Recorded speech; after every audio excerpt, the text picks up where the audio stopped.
ఓం నమః శివాయ. ఓం నమో నారాయణాయ. స్వర్ణాకర్షణ కాల భైరవాయ నమో నమః. ప్రథమం శైలపుత్రి, ద్వితీయం బ్రహ్మచారిణి, తృతీయం చంద్రఘంటిక, కూష్మాండేతి చతుర్థం, పంచమం స్కంధమాతేషు, షష్ఠమం కాత్యాయని చ, సప్తమం కాళరాత్రి, అష్టమం మహాగౌరీ, నవమం సిద్ధిరాత్రి. శ్రీ రాజరాజేశ్వరీ దేవ్యై నమోస్తుతే. హరి ఓం. మా ఛానల్కి స్వాగతం.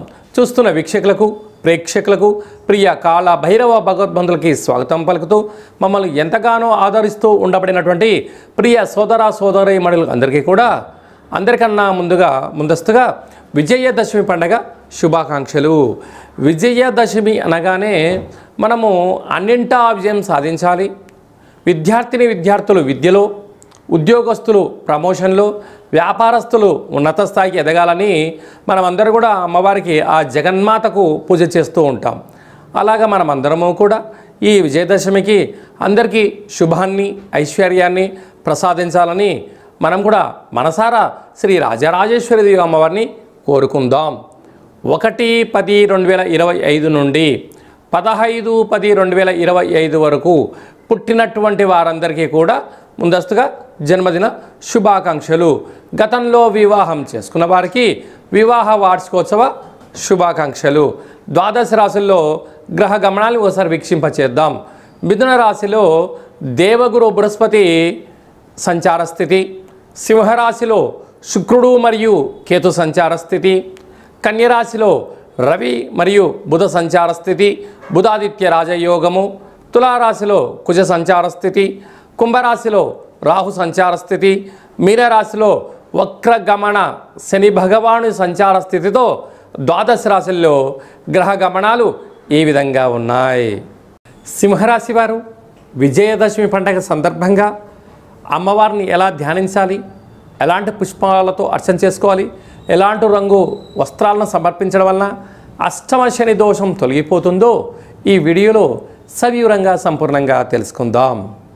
సింహరాశిలో ఏ నక్షత్రాలు వస్తాయనగా మఖా నక్షత్రంలోని 4 పాదాలు, పుబ్బా నక్షత్రంలో 4 పాదాలు, ఉత్తరా నక్షత్రంలో 1 పాదం కలిపితే సింహరాశి. రాశాధిపతి రవి భగవానుడు. రాశిలోనే శుక్ర భగవానుడు శత్రు సంచార స్థితి ఉండడం మరియు జ్ఞానకారకుడు, మోక్షకారకుడు, అష్టమగ్రహకారకుడైన కేతుతో కలిపి సంచారము చేయడం వలన అనవసరమైన ఖర్చులు పెట్టే పరిస్థితి, విందులని, వినోదాలని, అనంతమైన ధనాన్ని విచ్చలవిడితనంగా ఖర్చు పెట్టే పరిస్థితి చాలా అధికంగా ఉంటుంది. అంటే మన దగ్గర ధనం ఉన్నంత వరకు మనకేమి ఇబ్బంది అనిపించదు. ధనం తరిగిపోయిన తర్వాత పోయిన ధనము సమయము తిరిగి రాదు అని చెప్పి సింహరాశి వారు బాగా గుర్తు పెట్టుకోగలగాలి. బుధాదిత్య రాజయోగం 2వ స్థానంలో ధన, కుటుంబ, వాక్కు స్థానం ఉండడం వల్ల ప్రభుత్వ ఉద్యోగంలో ఉండబడిన వారికి, ఉద్యోగం ప్రయత్నం చేసేటువంటి వారికి, అలాగే ప్రైవేట్ రంగంలో ఉండబడిన వారికి ప్రమోషన్స్ అని, ఉన్నత స్థితి అని, సమాజంలో కీర్తి ప్రతిష్టలు, రాజగౌరవము, రాజ సన్మానము వీరి సొంతం కాబోతుంది. అలాగనే ఎగ్జామ్స్ రాసేటువంటి వారికి ప్రభుత్వ అధికారులతో మంచి సత్సంబంధాలు ఉండడం వలన ఉన్నత స్థితికి చేరుకోబోతున్నారు.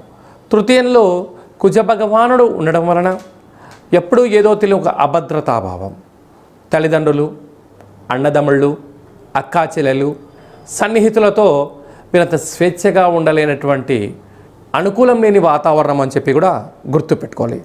సప్తమంలో రాహు సంచార స్థితి.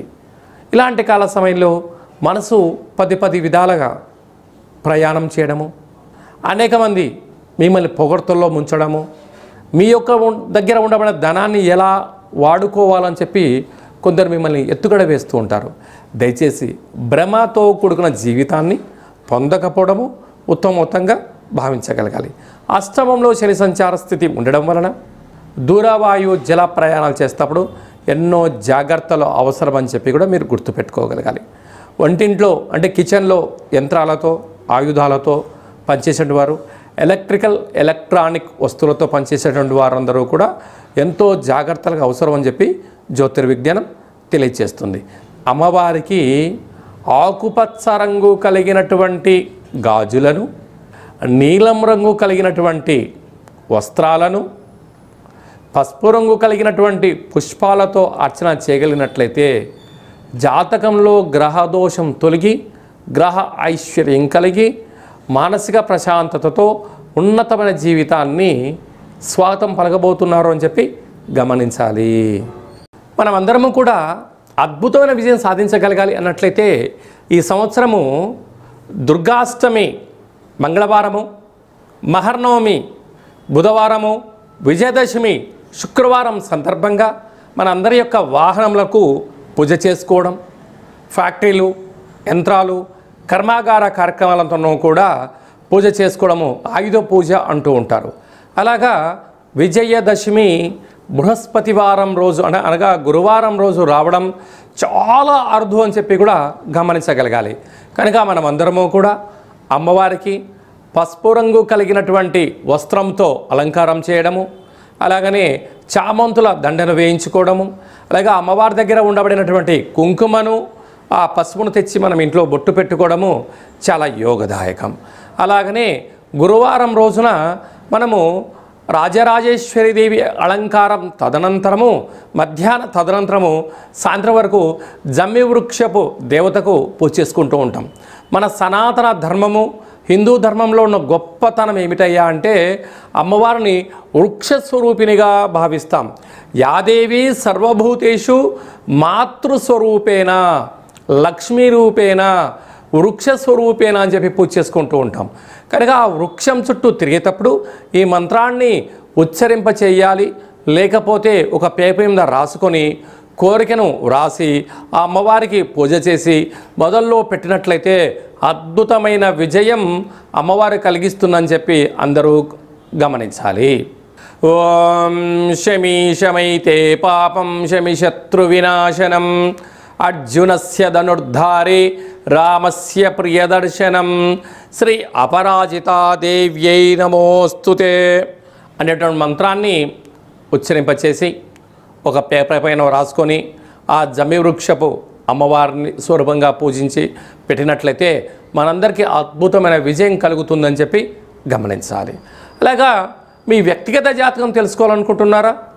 మీ యొక్క పేరు, పుట్టినటువంటి తేదీ, నెల, సంవత్సరం, పుట్టిన సమయాన్ని వ్రాసి వాట్సాప్ ద్వారా మీరు పంపించగలిగినట్లయితే 100 సంవత్సరాల జాతకాన్ని సవివరంగా సంపూర్ణంగా వ్రాసి పంపించి మీరు పుట్టినప్పుడు గ్రహ గమనాలు ఎలా ఉన్నాయి, ప్రస్తుతం ఎలా ఉంటున్నాయి, రాబోయే కాలంలో ఎలా ఉండబోతున్నాయో సవివరంగా సంపూర్ణంగా తెలియజేయడం జరుగుతుందని చెప్పి గమనించాలి. అలాగే చాలామందికి పుట్టినటువంటి కాల సమయంలో డేటా బర్త్లు లేనటువంటి వారు మీ యొక్క ఫోటోను, మీ యొక్క పేరును, వయస్సును వాట్సాప్లో పంపించగలిగినట్లయితే రమణ శాస్త్రం ద్వారా అనగా గవళ ద్వారా భూత భవిష్యత్ వర్తమానాన్ని తెలియజేయడం జరుగుతుంది కాళభైరవ ఉపాసన చేత అని చెప్పి గమనించాలి. అలా మన వ్యక్తిగత జాతకాన్ని తెలుసుకుందాం. జాతకంలో ఉన్న అడ్డంకులను తొలగించుకుందాం. ఐశ్వర్యానికి ఆనందానికి స్వాగతం పలిగేటువంటి శుభముహూర్తంతో తెలుసుకొని ఆనందకరమైన జీవితం పొందుదామని చెప్పి చిన్న విన్నపం. కనుక అపాయింట్మెంట్ తీసుకొని సంప్రదించగలరు. అందరికీ శుభం, జయం, లాభం జరగాలని కోరుకుంటూ ఆశీర్వచనం. ఓం శతమానం భవతు శతాయ పురుష సతేంద్రియ ఆయుష్యేవేంద్రియే ప్రతిష్టతి ధనం ధాన్యం బహుపుత్రలాభం శత సంవత్సరం దీర్ఘమాయు సర్వే జనా సుఖినో భవంతు లోకా సమస్తా సుఖినో భవంతు. సర్వం శ్రీ రాజరాజేశ్వరీ దేవతార్పణమస్తు. హరి ఓం. ఈ వీడియో మీకు నచ్చినట్టయితే లైక్ చేయండి, షేర్ చేయండి. అందరికన్నా మీ వ్యక్తిగత జాతకం ముందే తెలుసుకోవాలి అనుకుంటున్నట్లయితే మా ఛానల్ని సబ్స్క్రైబ్ చేసుకోండి. అలాగే ఆల్ అన్న బటన్ కూడా తెలియచేయండి. కింద గంట సింబల్ని కూడా ప్రెస్ చేయండి. ఈ ఆధ్యాత్మిక భక్తి సమాచారాన్ని భగవద్బంధులకు, మిత్రులకు చేరవేసి అమ్మవారి యొక్క ఆశీస్సులు పొందగలరు.